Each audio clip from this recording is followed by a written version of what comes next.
Welcome to the Pre to Post Transplant Podcast, a podcast that brings personal stories from transplant survivors, their families, friends, and loved ones. This is where you will hear challenges and triumphs of everyone involved in this journey.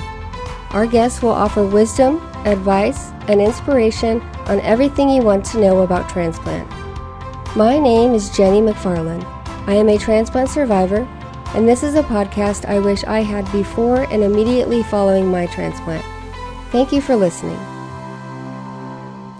Hey y'all, Jenny McFarland here, your host of the Pre to Post Transplant Podcast. Welcome back. I am ecstatic for this episode for more reasons than one, which you will learn. Today's guest is very special, and I'm going to tell you why here in a second. But first, I wanted to talk about two quick things. One, the title of this episode is I had to tell my doctors that I needed a transplant. And I wanted to just mention really quickly that that isn't really what this whole episode is about. Tammy talks about that in the episode, and it's just a short piece of the episode. The reason why I picked this title is because I think it's powerful, and I think it's fascinating. When she was telling me about this little short piece of her story, I was listening to it, and I just couldn't help but think about how she was her own advocate, and she had to stick up for herself and figure out what she needed, and she had to go to her doctors and tell them. And that happens all too often. And so I just wanted to mention this because I want to talk to more people who have had to experience their own advocacy battles. So if you or you know somebody have had to advocate somehow for yourself because the doctors didn't seem to know what was going on, or, weren't paying attention, or kind of, left you out and you felt alone, I want to hear more stories about that, because I think it's important for people to hear about self-advocacy in their own medical care. So many people don't know how to advocate for themselves, and I feel like if people hear more about this, then they're going to reach out to other people who can help them or learn about it themselves. So that is why I picked this title. Now, Tammy's story is a lot more than that. It's an amazing story. She is very inspiring and inspirational. And if you know Tammy Stephens, you love Tammy Stephens. And so another great piece of news that is going to be announced on the same day that this comes out is that Tammy has come on to the Pre to Post Transplant Foundation's board. So she's now a board member.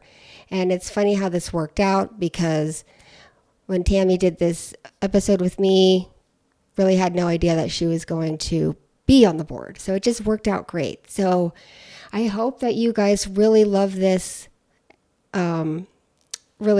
episode with Tammy. If you want to learn just a little bit more about Tammy and see what she looks like, you can visit the foundation's website at www.pretopost.org and visit the About page, and there's her bio and her beautiful picture there. So I'm going to jump right into this episode so you guys can hear it and love it just as much as I did. So if you will please help me welcome my guest, Tammy Stephens. Hi, Tammy. Welcome to the podcast. Hi, thank you. You're welcome. So I always start out by asking my guests when they had their transplant, where they had it, and why they needed one. Okay. I had my transplant on January 30th, 2020, and that was at Houston Methodist. And I had been, it was because of pulmonary hypertension. Okay. So you had it right before COVID started. So you were still able to have like your family there and stuff, right? Yes. Yeah, it was right before COVID. Yet. No, nothing had shut down just yet. I think that same year, March, is when it just blew up. Yeah. Yeah. Because there's a lot of people who had their transplant right in that right in that COVID time, and they had to go through all that alone. And I just feel like super bad for those people. I can't even imagine. I cannot even imagine. Yeah. So you had pulmonary hypertension. What led up to that? Like, how did you find out that you had that? What kind of symptoms did you have and stuff? Okay, so in 2005, I was living in Fort Worth and I was working in the medical field, medical billing. Um, and I had gone to Six Flags and, just hanging out with friends. Um, and I passed out. I passed out for the very first time in my whole life um, at Six Flags in Arlington. And when I came back to, everything was fine, but I was like, maybe I was dehydrated. I don't know. I might as well just, so that next week I went to see my primary care physician and I told him what had happened. So he did some blood work. He did, an exam, listened to my heart, listened to my lungs. And he basically was like, I'm thinking that this is adult asthma. And, so I was thinking to myself, well, gosh, I've never had any breathing problems my whole life. I don't think that I have breathing problems, like I just passed out. Like, I, what makes you think it's asthma? So he said, well, we've crossed off everything on the list. And he goes, but you know what? Before you go, let me get an EKG and just to make sure and so that we can cross that test off the list. And so I said, okay.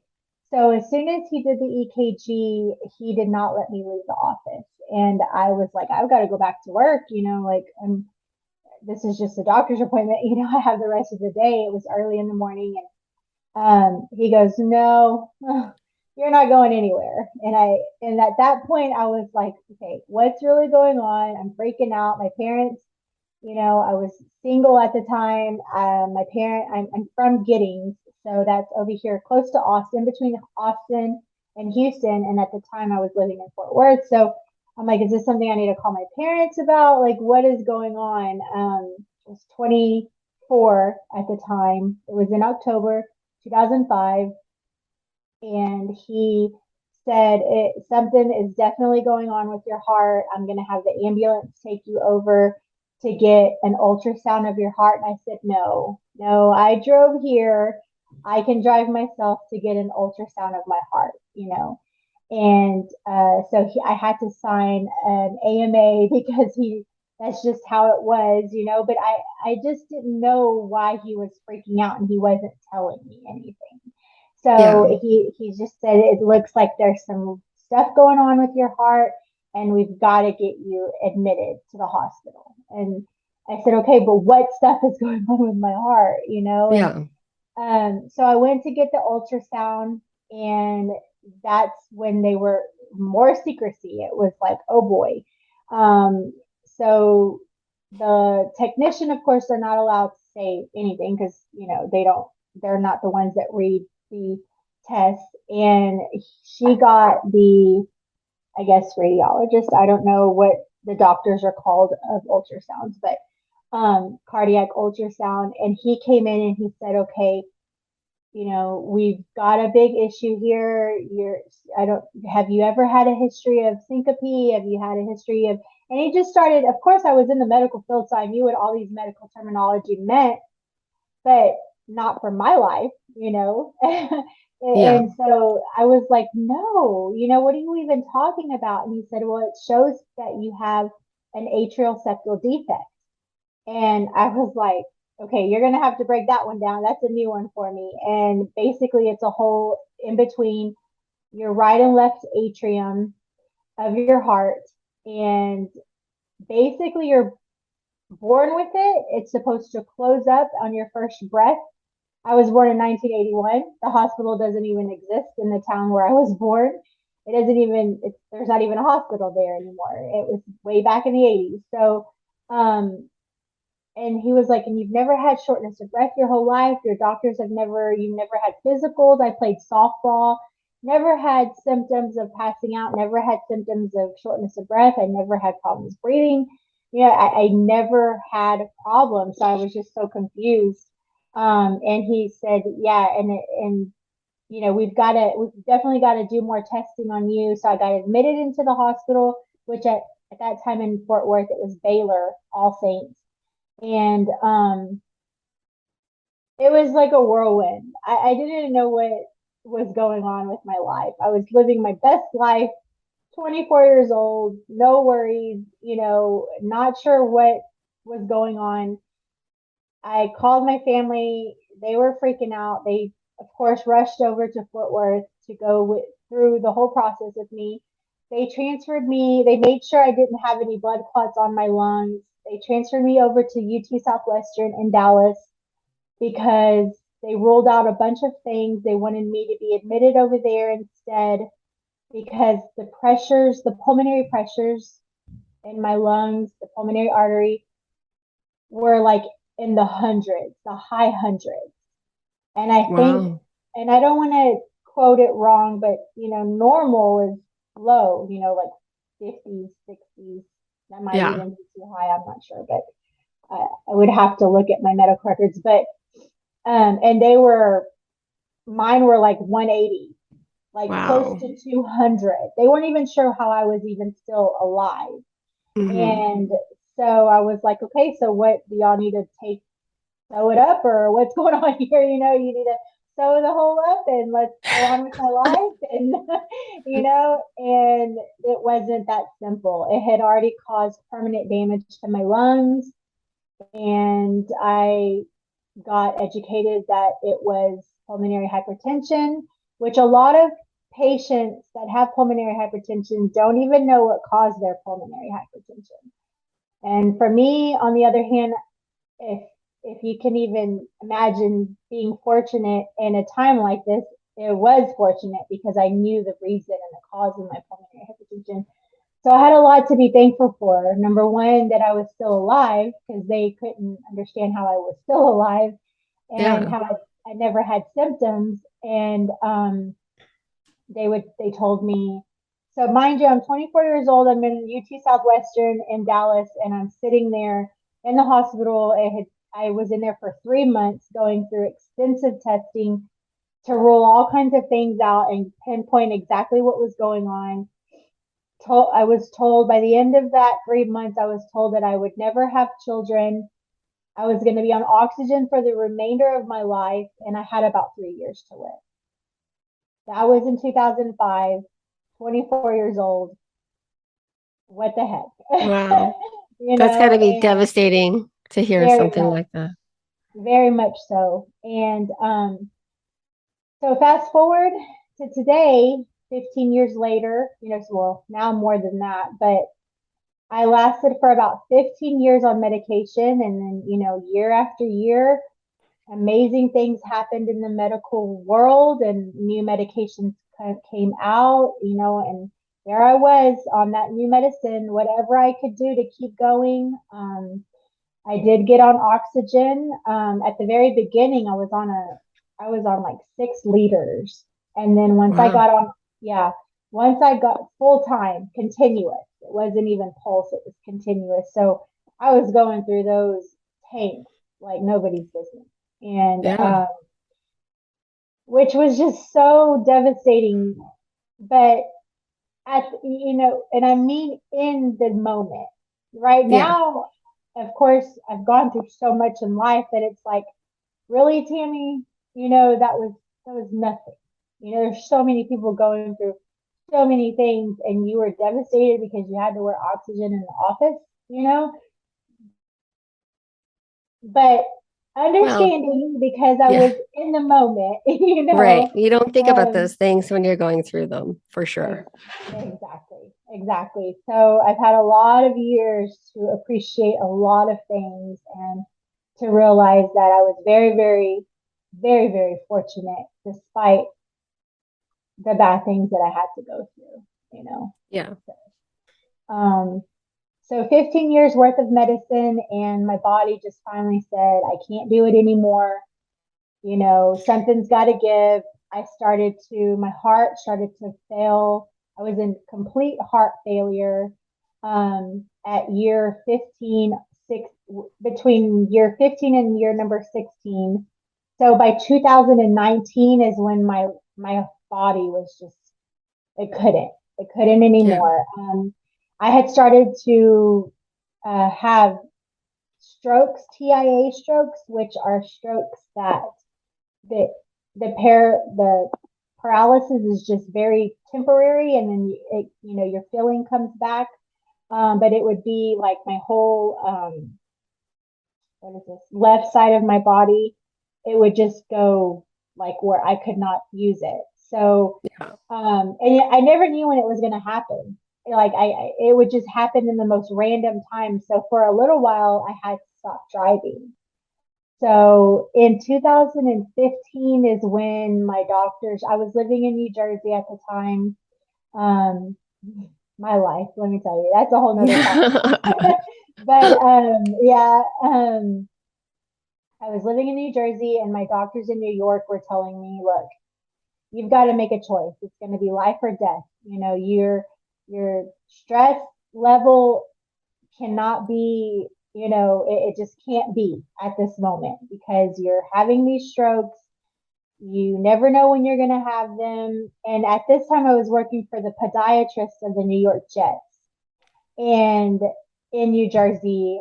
And it was stressful, Yeah. but I loved it. I love being busy. Yeah. I was the pre-op queen of the office. I got all the pre-authorizations for all the procedures, and so it just it gave you purpose. It gave me purpose. Working gives me purpose.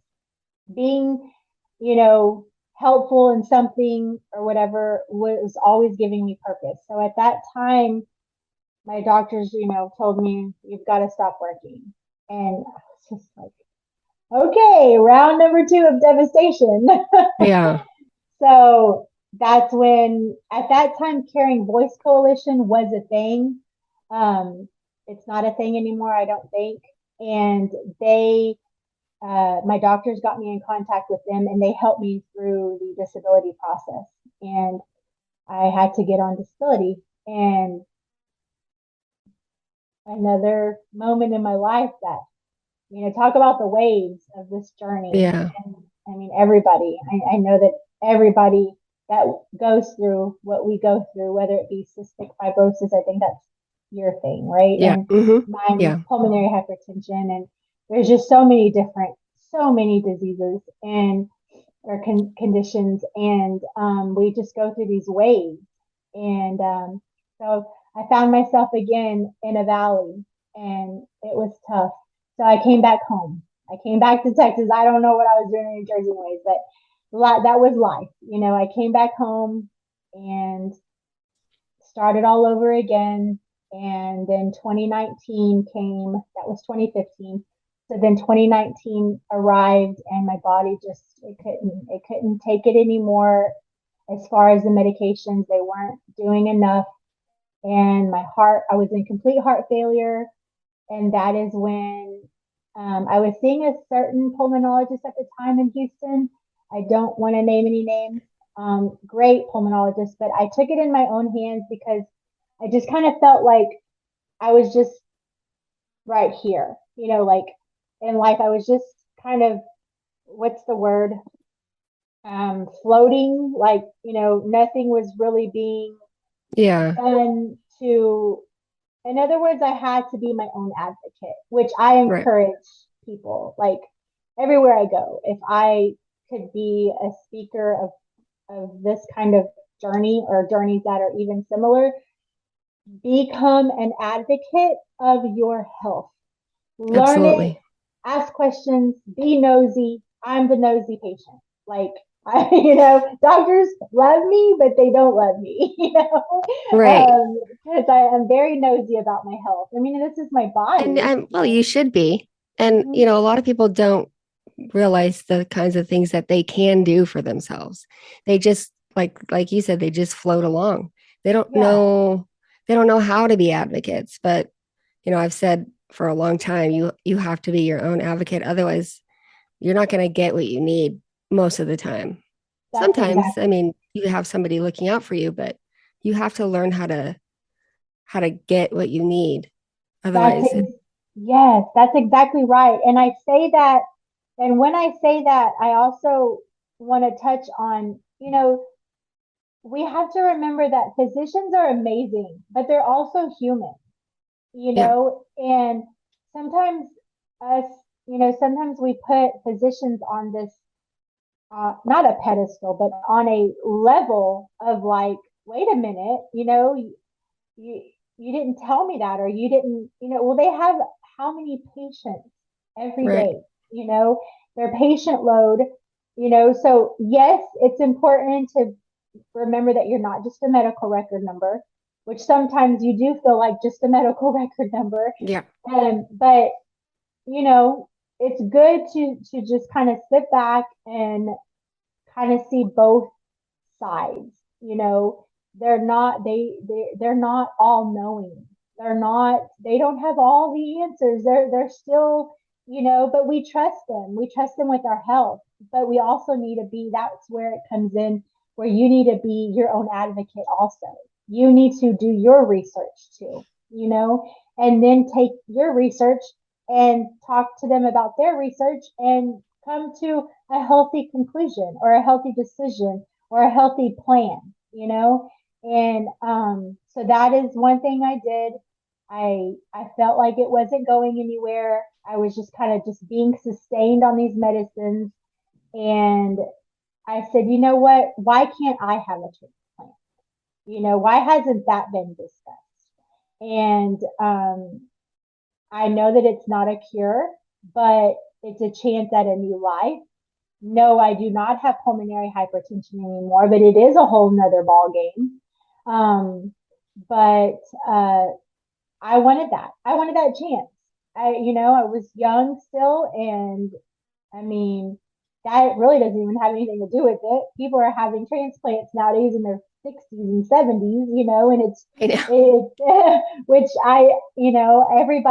everybody is different.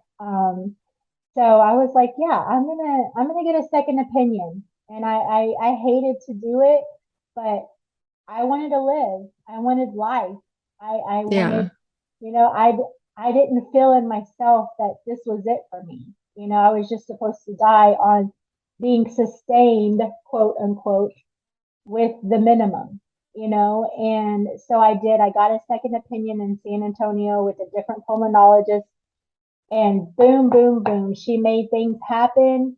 And I got on the transplant list. It is a very, very extensive process. right. And they're, and Let me ask you now, uh yeah, let me ask you a question. Um did they tell you that we need to look at transplant, or because it sounded like maybe what you were just saying, that you kind of researched it yourself and you went to them about a transplant. I went to them about, they did not mention transplant to me. They did not mention, hey, medicines are just not working. It's kind of like they were just waiting for the next trial, like, oh, we can enter you into this trial. This new medicine is trying to be approved, and this new medicine is, I'm done. I was hearing and seeing people get transplants. I was hearing about transplant. I was, and I kind of fell into that mentality of like, well, they've got to know what they're doing. They're the doctors. And Right. that's when it just clicked. My mom was just like, you know, there's got to be something behind. She told me there's got to be something more. And I was like, yeah, there is. There's transplant, and I'm gonna start fighting for it. I'm going to speak up. I'm going to be my voice. You have to be your voice. You have to be the voice to speak up. And I'm not sure why. I don't know if I just got lost in the shuffle. But that's the past, and here I am now. And there's really not much to say about that anymore. But I did it. I got Yeah. the courage, and I spoke up, and it kind of got ignored. And I said, okay, then you leave me no choice. I'm going to get a second opinion. And as soon as I did that, it's like the floodgates just opened up, and yeah, it was meant. I don't know why, but it doesn't matter because here I am, Yeah.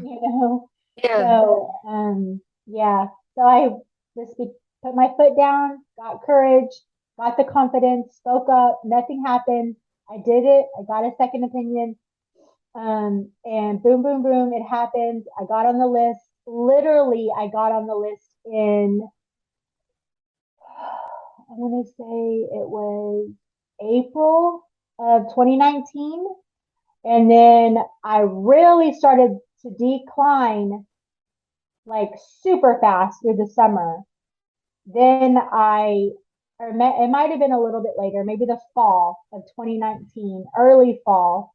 And then they started to tell me, okay, look, you're basically in the hospital all the time. We're having to drain fluid from your heart and your lungs because I started to have fluid overload. And Mm-hmm. and I mean, I would swell up like a balloon, and my heart would just be chest pain, all kinds of stuff, and definitely on the decline. And I was in the middle of trying to lose the weight because there's a very strict weight um, Right. for a transplant, and it's for our own good. I want people to hear me when I say yes, it is a very, very extensive process to go through to get onto the transplant list, but it is for our own good. At the end of the day, you're going to go through so many emotions and so much, like, gosh, why are they stressing this, or why is it so important? I just don't get it, and they don't understand how hard it is, and they don't in a sense, but they do. They do. They see it every day. No, they're not going through it, but they kind of are because they're with. They're there. At the end of the day, your team is for you. And they're not against you. They're for you. So I just kind of wanted to put that in there for people that listen. Um, I promise you, you know, at the end of the day, your team is for you, and um,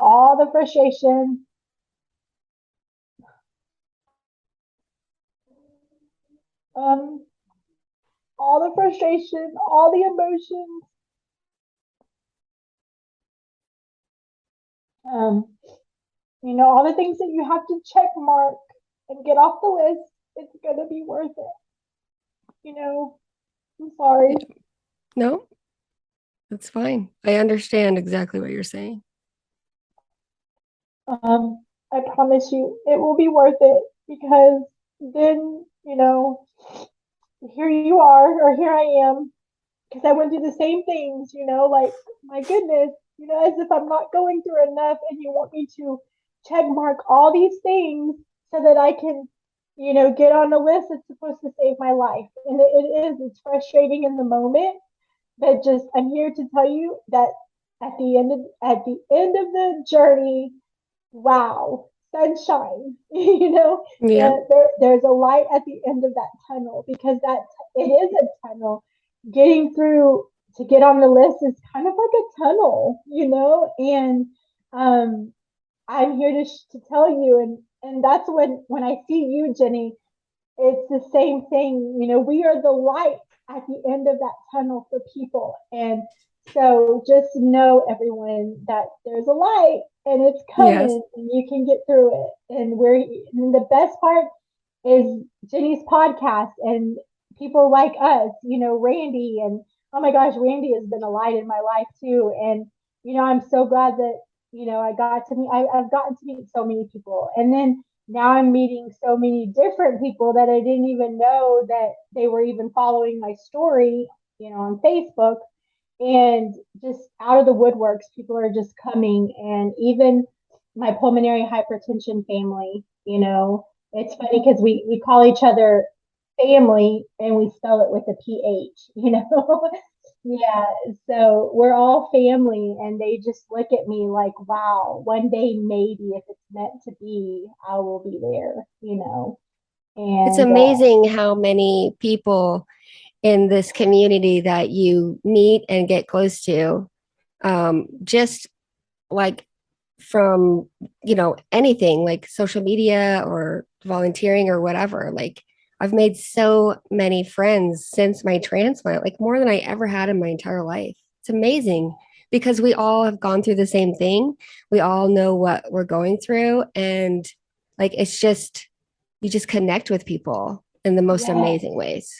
yes, yes. And then those connections, it you never know when those connections are going to be voice in, for those moments when you're at home behind closed doors, and we all go through our different things that nobody knows about because we don't speak about them, and it's going to be that connection that you made when somebody could be at their lowest, and they're going to think, and they're going to think, oh my gosh, but Jenny, oh, I remember Jenny, or oh, I remember one thing she said to me, and or I remember Tammy, and Tammy went through this. Why didn't I think of Tammy? Okay, I can call her, or I can reach Yeah. out to her. I don't have to be here wallowing in my puddle of tears and sorrow and contemplating whatever and these negative thoughts, and so that right there is why I just admire you, Jenny, because this podcast is exactly where, I mean, you have your own reasons for your podcast, but this is just one of those things that is amazing about it is, because you can hear from so many different walks of life and Yeah. and about their journeys. And, you just never know how that's going to help somebody that you don't even know. So, we're sitting here, and just to think that in the next year, somebody's going to hear this today, and you don't even know that person, and it's going to help them. That is beautiful. Yeah. Well, that's why I do. That's why I do it. I just want to help people and make them feel encouraged. And another great thing about this podcast is that we all have the same story, but it's different. Like Yeah, we all go through the same thing, but everybody has their own different version of the story. And that's exactly. just amazing. Yeah. Yeah, I love that. Yeah. Yeah. So, okay, we got off topic a little bit, but that's okay. So tell me about when you got your transplant. Like where were you when you got the call? What happened? How'd that whole process go? Okay, so back to my decline. It was around the fall. I want to say it was like maybe September, October when I really, really started to decline. I was going to pulmonary rehab in Kyle, Texas. And shout out to my respiratory therapist, Amy. Um, she's no longer doing that. She's doing real estate now, but she was amazing. Oh my gosh, she's another ray of sunshine in my life. I love how God places people in your life at the exact perfect timing. So I was just going through pulmonary rehab, trying to get my body and my lungs and just everything ready for transplant. For when the day came, and I was already on the list. I had to get admitted into Seton at the time, was the name of the hospital in Kyle, because I had fluid overload. My blood pressure was like through the roof. And so she didn't want me doing exercise that day. She went ahead and rolled me over to the emergency room area. And that's when I had to get admitted there in Kyle, which I didn't even live over there. So it was like, oh my goodness. But, it's just medical protocol. You better be on the safe side, just in case. And so from there, they did what they needed to do to help get my blood pressure down, get some fluid off. And then I, of course, put a call into my team, and they said, okay, what we're gonna do is we're gonna get the ball rolling to get you admitted over here to Houston. And whenever sometimes it's medically necessary to get admitted, because it's just too risky for you to just go home like normal and just keep waiting, and that's exactly what happened. I got admitted into Houston Methodist. I got to stay in the Walter Tower, such a beautiful tower. Yeah. It's a brand new tower of Houston Methodist, or it was at the time, anyways. And 2019, I believe it was like, at this point, it was already December. And was it December? Yeah, it was December, like towards the end of December. It was Christmas. It was cold, raining. And I got admitted to Walter Tower, and then I stayed there for as long as I could. Just being, monitored. And then it also helps to move you up on the list because you're considered critical at this time. And there's just little check marks that have to be checked. It's just a process. I don't know the rhyme or reason. I do, but I'd rather just not even get into that. But it has its purpose. Sometimes you get admitted because it's the best decision for your body, for your safety, for your health, and for the transplant itself, and and for your score that you have. When you get on the transplant list, which is the where you are on the list. And so I got moved up, and then I got moved to another facility to do a little bit more waiting. So at this point, I'm just waiting for a call. I'm waiting for a donor match. I'm waiting for a call saying we have lungs for Tammy. They match. It's healthy. Here it is. Here's the 411 on these lungs. Does she accept? That's what I was waiting for. And it was January. It was already January. I was at my second facility of being in the hospital, just waiting. At this point, I think it was like Kendrick, maybe. I don't know. I can't remember right now. It's slipping my memory the name of the second facility, but it was basically right across the hospital. So it was close enough for them to just wheel me over and let's go. Um, so I remember being in the hospital in that second facility, just basically waiting. And I'm like, I had my bad days, I had my good days. I was going to start actually the day that I got the call, I was going to attend my first support group. Um, not my first ever, but the first in that facility, Yeah. and they were so excited because, I was going to be able to attend support group and meet some people that were also waiting and different walks of life, different conditions, but the same reason we were all, admitted for the same reason, waiting for our transplants, whether it be kidney or pancreas or, lungs or heart. And, so we were just, I was like, and then all of a sudden I got the call and I'm like, oh my gosh, but I'm supposed to go to a support group. And I thought it was funny because, I have, it's so funny because it's my personality. Like, no, wait, I have a plan though. Like, can it be after support group? And it's like, it's no, of course not, like priorities, Tammy. But, that's a little bit, it's a joke that I share because that's the only thing that came out. Like, because I was just in shock when I got the call from the I don't even remember. I just remember his voice so clear. I can still hear it in my mind and in my memory. But to tell you the truth, I don't remember his name. I don't remember it. I just remember things happening around me. Everything was moving. Nurses were coming in and out. And I was Yeah. like, I had my pen and paper and I'm like, hello, and hi, this is Tammy Stephens. And yes, okay, well, we just want you to know that we received, you know, a call and we have lungs for you. And I'm just like, what? like, oh my God. Okay. But so do I go to support group? Because today's first day of support group, and he's just like, you might have time to go. So I mean, we've got to do some things before we wheel you over, but I think you should probably just stay put and let things happen, like, okay, I mean, the things that you say, and you just have to chuckle about it afterwards. Like, Yeah. really? Like, I felt like that girl from Dirty Dancing. I brought a watermelon, like, when she shows up in the dancing, or whatever, and she's like, I brought the watermelon. Like, what? That's what I had to say, you know? That's what I felt. Like Patrick Swayze was on the phone and I'm like, but do I go to support group?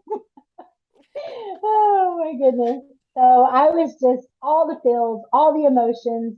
I made all the phone calls. Okay, it's go time.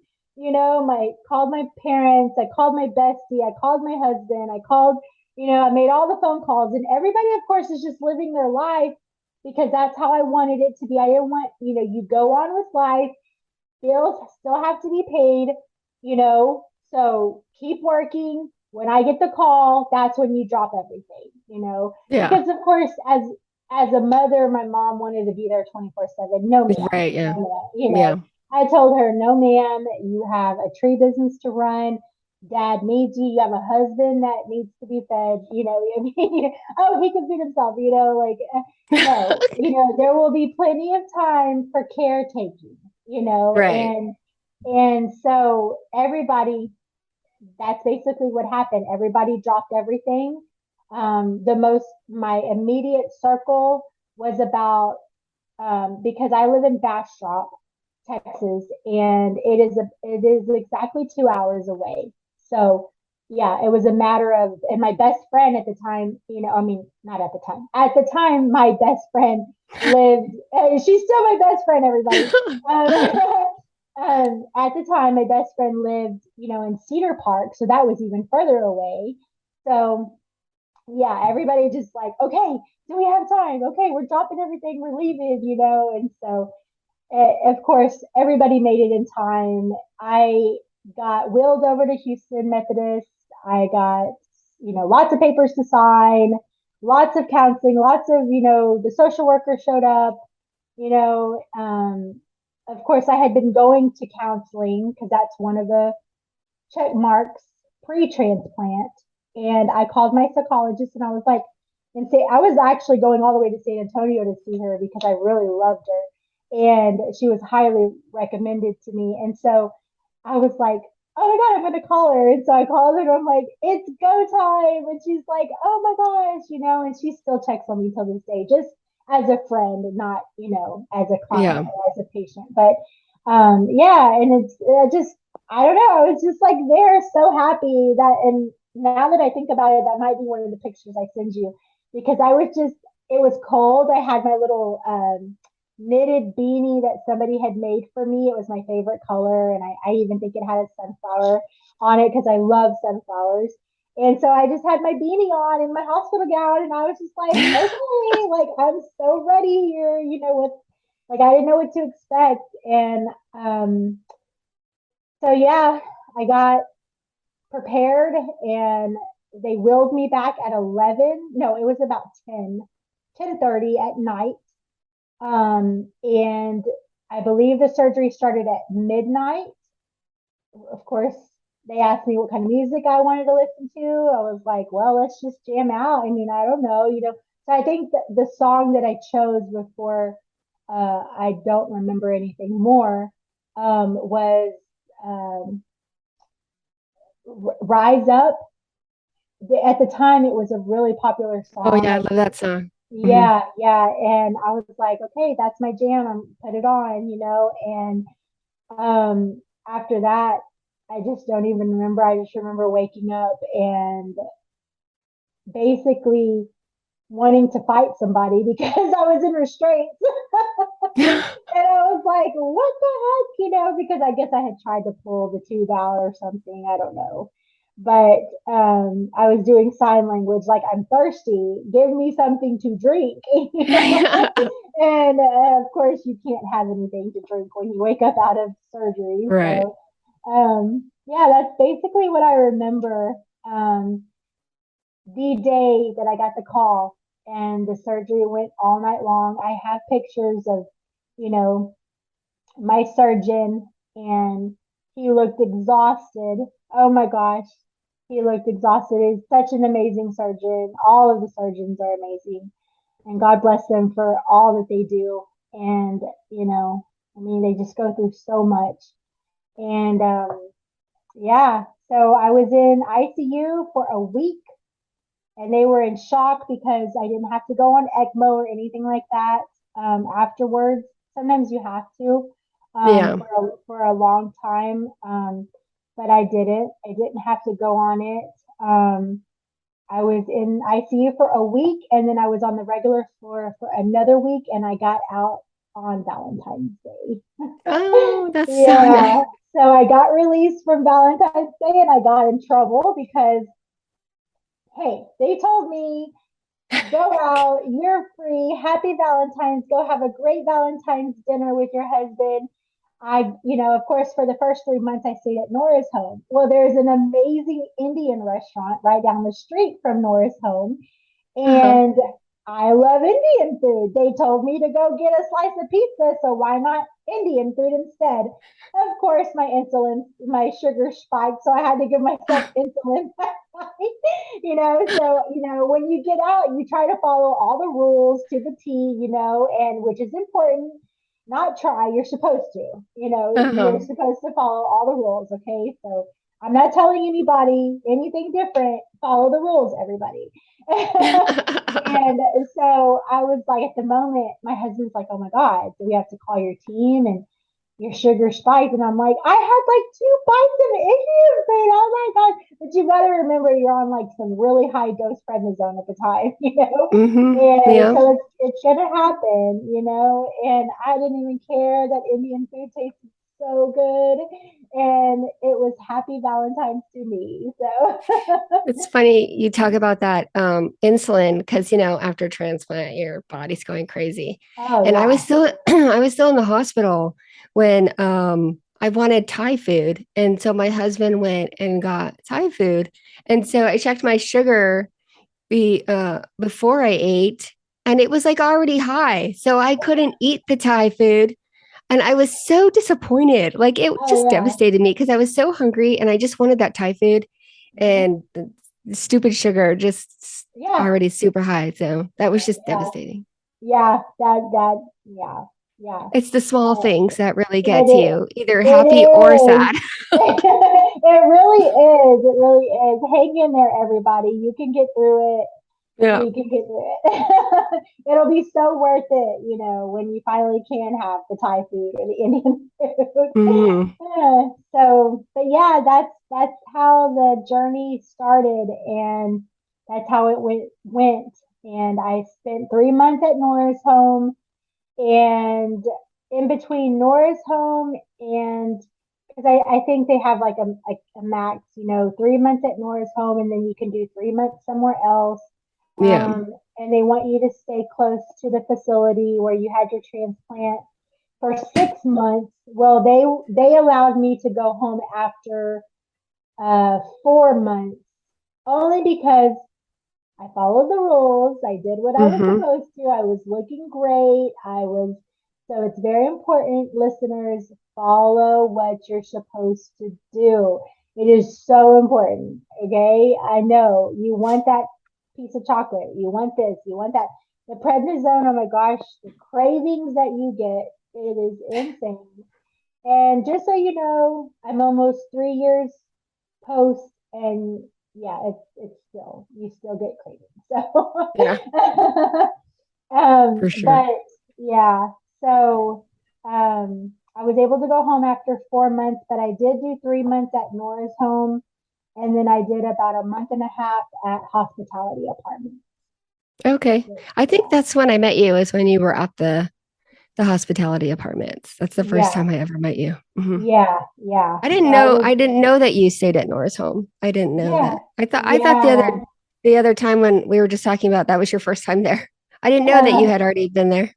Yeah, I actually stayed there the whole week of testing when I was going through pre-transplant testing to get onto the transplant list. Yeah. Oh, okay. Yeah. Yeah. So that is the first time I had stayed at Nora's home in 2019. Yeah. Okay. Yeah. I love Nora's home. It's Oh, such yeah, an me amazing too. place. Yes, Me too. it is so special to my heart. The people there are just amazing. And actually, I was so like happy to see my friend Luis. Like, oh my God, I thought he was still there waiting. but he had his transplant. I was like, no way. Oh my gosh, praise the Lord. Like he was like, no, I got my transplant. And I'm like, no way. Oh my gosh. Like, I don't know why in my mind I see him and I just still think he's waiting. Yeah. Yeah. Because he had been there forever, forever. And so such amazing people there. Yeah. Yeah. So I know that you were doing pretty well for a long time and that you've recently been going through some stuff. What's Yes. been going on? So I got COVID in January of this year. I did not get it too bad. I didn't have to end up in the hospital. I mean, of course, I did get it bad. I'm not saying I didn't get it like it didn't affect me. Obviously, it did affect me. But I got through it. It lasted for about 2 weeks. And then I got better. I did lose my taste. I lost my smell for a little while, and it all came back. And then, I got through it. I did my follow up in April because of COVID. I was supposed to do my 1 year, no, my 2 year in January, but then I ended up getting COVID. So they couldn't see me in the hospital for my follow up, for my 2 year follow up. And so I didn't end up getting my 2 year follow up until April this year because I kept testing positive, and the PCR testing, it kept coming back positive even though I wasn't positive. They just said it's just something that happens. COVID can live. I really don't know the exact, it changes every day, but it can not live, but it can, how do I say it? Like it can make your test Right. results be positive for some Right. reason. Yeah. Like the cells are in your nose or in your body or whatever, and it just automatically, boom, your PCR test is going to be positive. So because of that, they delayed my follow up until April. And then in April, when I went in, they did my 2 year, all the testing, CT scan. Well, the CT scan showed um, something on my lungs, and they were worried about it. So they did blood work. Blood work came back, and it ended up being I was in rejection, and my PFTs dropped tremendously. And so I was like, oh my gosh, like, what does this mean? And I was scheduled to go to Florida. And Dr. Godarzi, I love him to death. He's like super duper duper strict. So the fact that he was like, look, go to Florida, but promise me this and this and this and this. And so I promised him this and this and this. And when you get back, we're going to check you in. You're going to be admitted. You're in rejection. Okay. Because he knew that I had paid for tickets. I was financially invested and there was no reimbursement. You know, Hmm. that doesn't happen. The Darcy is anybody that's at Methodist, that just doesn't happen. So I was really contemplating not even, but I did it. I did it. I put my toes in the East Coast, water, Florida, came back home, did what I was supposed to do. So I did it. I came back home. I did what I was supposed to do, went to Houston Methodist, got admitted.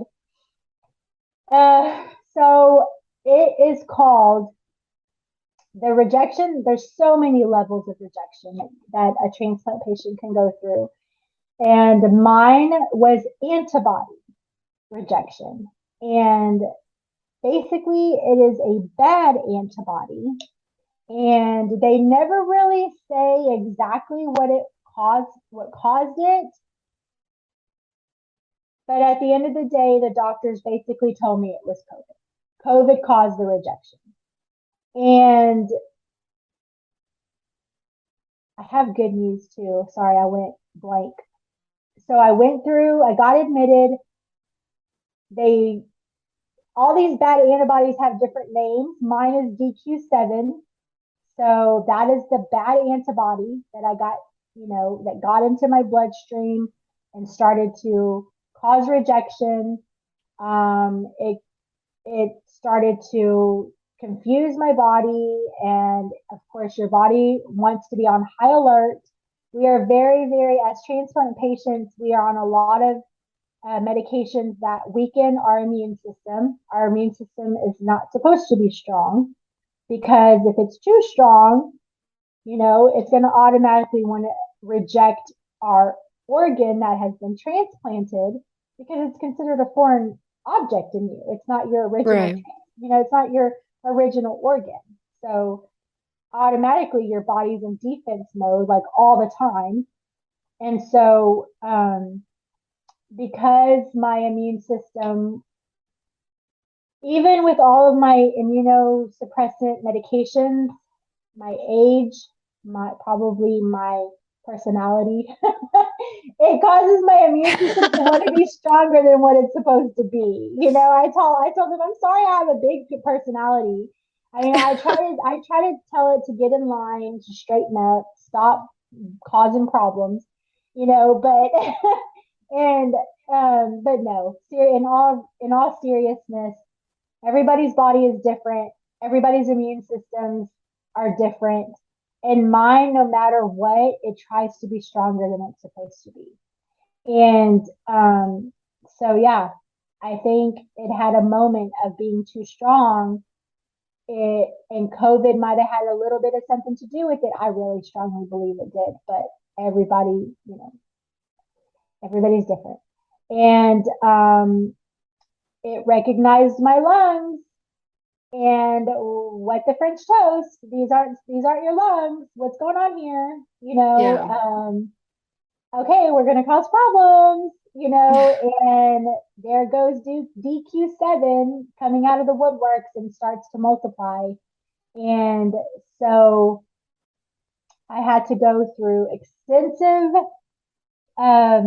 treatment called now I should have wrote these words down. It's basically where your plasma gets cleaned. It is, see, now I can't look it up, but plasmapheresis. That's what it's called, Okay. plasmapheresis. And I did a treatment that is for cancer patients as well. No, I do not have cancer, but it is a treatment that cancer patients do get, and it's called Ritux. They call it rituximab, something like that, but they just call it Ritux in the hospital. It's just short for Ritux. And so I did 5 treatments of plasmapheresis. That right there, my goodness, it just knocked me down. And that's what it's supposed to do. After you go through rejection treatment, you're basically supposed to feel exactly how you felt immediately after transplant. Weak, exhausted, drained, tired, zero immune system. I mean, zero, like negative zero, maybe even. Okay, so that's what its purpose. It's supposed to just knock you down. Okay, and that's exactly what it did. And there's a reason for it. It's kind of like your body needs to be reset. Yeah. You need a reset. It's a reset. I don't understand the process, but it is what it is. They got to hit it hard.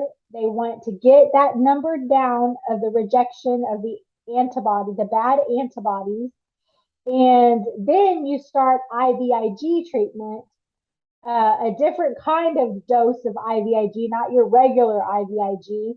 And I'm talking 7-hour treatments of IVIG. I get it once a month now. Wow. And I have been getting it since, gosh, 6 months.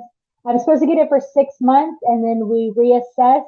Well, the 6 months is going to be ending in December. So I already had my one for October. I get one for November and I have another one for December. And then of course, January will be my 3 year. And praise the Lord, it's working, y'all. It is working. And even what they saw on my CT scan is now gone. That's They, amazing. yes, it is. It is. It's not there. It was not detected. They saw it in April. That was one of the red flags. My PFT is getting better. It's not where it needs to be, but it is getting better, and that's all that matters. The number of the bad rejection antibody, DQ7, was at like 22,000 in April, and now it's at 7,000. So it's That's working. great. The Yeah. treatment is working. And no, I am not completely out of rejection. So it's very important that I be careful, but it's for the rest of our lives as transplant patients, we have to be careful. That is Right. priority. You have received a gift, a blessing like none other. Do what you have to do to protect it, you know? And and going back to the beginning of my story, I had to be my own advocate. So why am I going to risk that? Right. And why am I going to why am I going to mess that up? I can't. You can't be selfish. I mean, you can, but no, not me. I'm not gonna. I'm not gonna be selfish. And so yeah, that was it's been a year. It has been a year, but I got through it. Another talk about the valleys. You see, there's three valleys. If I can get through it, you can get through it. And I promise you, it doesn't seem like it in the moment. And I'm actually counseling, not counseling, but I'm just, I'm giving advice and sharing my journey just like I am now with another girl that's going through rejection. And it's the same thing. Now her antibody's a little bit different, and it has caused some different things within her body, that didn't happen to me. But we're just kind of just going through it together, and so she actually messaged me today and told me, when you can, I need to talk. I had my appointment yesterday and found out all kinds of other stuff. So, I'm gonna schedule some time for her for this evening, but yeah, that's just one type of rejection, and it's monoclonal, not monoclonal. It's moderate antibody rejection is the actual terminology. Moderate antibody rejection. There's chronic antibody rejection, and that right there, I was like on the border, and thank God I wasn't over that, like over that mark, because then I might have been looking at having to have another transplant. Yeah. And that's scary. That's scary, Yeah. you know. But people face it every day. There's people that go through things every day, and so that's why it's even more important to me right now to be careful, because I'm still not out of the woodwork. And yes, the treatment is amazing for rejection when it comes to moderate antibody rejection. There's hope. I want everybody to know there's hope. If you find yourself in that kind of rejection, reach out to me. I can be here to share my story. The treatment is amazing. It's going to knock you down, but that's what it's supposed to do. And I spent about a month in the hospital going through treatment. So, um, Wow. yeah, Yeah. my husband at the time was on the road, but doing the hot shot business or whatever with my brother.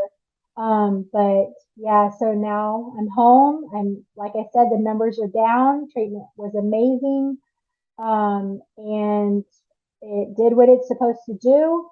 And we're just keeping a really close eye on everything, because it could happen again at any moment. This bad antibody, it just kind of lingers, and um, I'm just gonna hope for the best and stay positive, and again, be my own advocate, be nosy about my body, be nosy about my medications, my symptoms, my if I'm seeing something different, pay attention to your body. you know Yeah. you know And so how are you feeling now? Like how are you feeling physically? And I kind of know how you're feeling emotionally, but like how are yeah. you doing now? How are you feeling? Because I Uh, know that you're out there. I've seen you on Facebook traveling with your husband yeah. and you have your business. And so how are you feeling?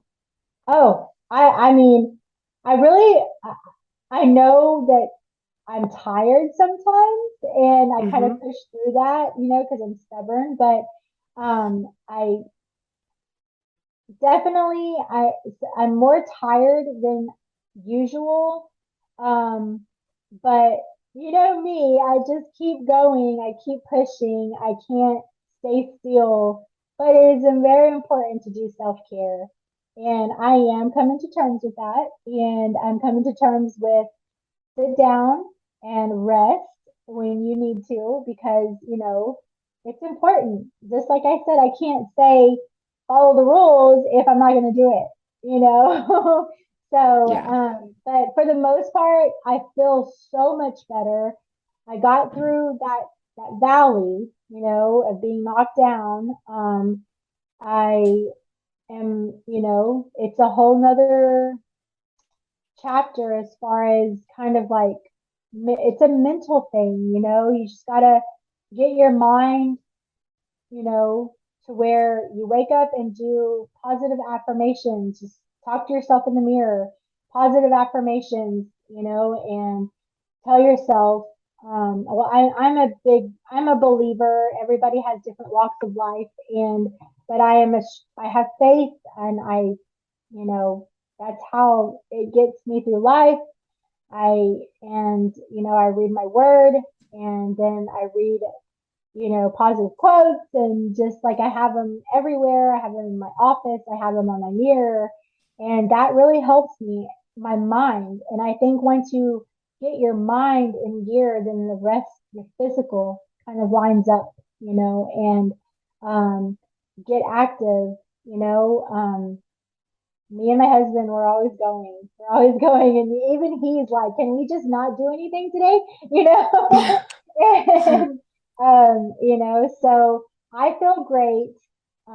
Yes, it comes in waves as far as the mental part, but physically, I feel so much better. Fall is my favorite season, so I think that has a lot to do with it too. As far as my health and my lungs, I mean, I feel stronger every day. I do my breathing here, my what do you call it? The machine where like the PFT machine or whatever. Um, all the words, all the terminology is just slipping my mind. Yeah. The The little spirometry. the Yeah. spirometry, yes. Spirometry. So yeah, doing that, doing my breathing treatment, staying on top of all of that, and that really helps. I mean, it really, really helps to just clear out those lungs and get yourself breathing better, and then stay active, do some walking. There's so many festivities going on. Just you gotta just wear your mask, be careful.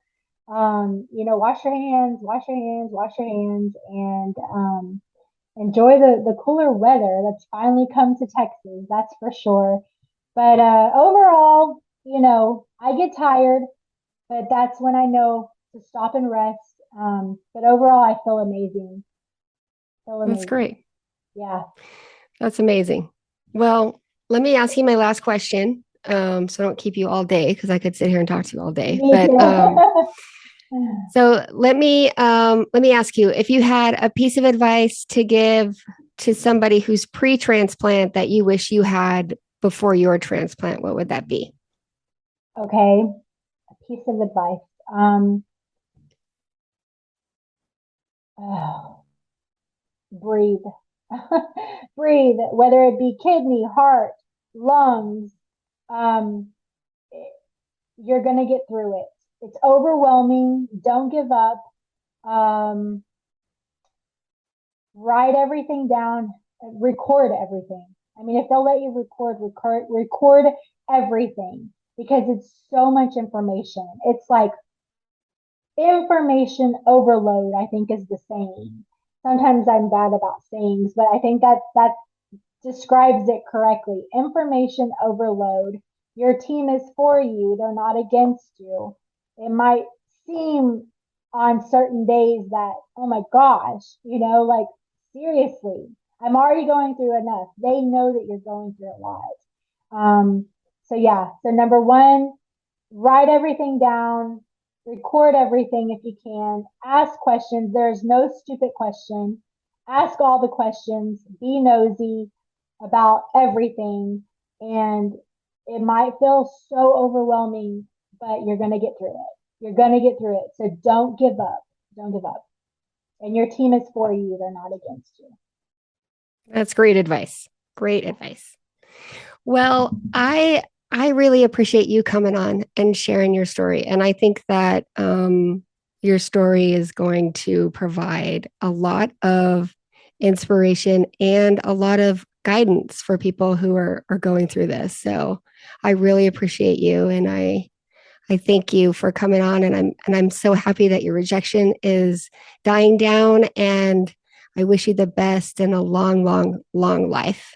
Thank you so much, Jenny. And I just want to thank you too for this opportunity to, have my voice and my story heard.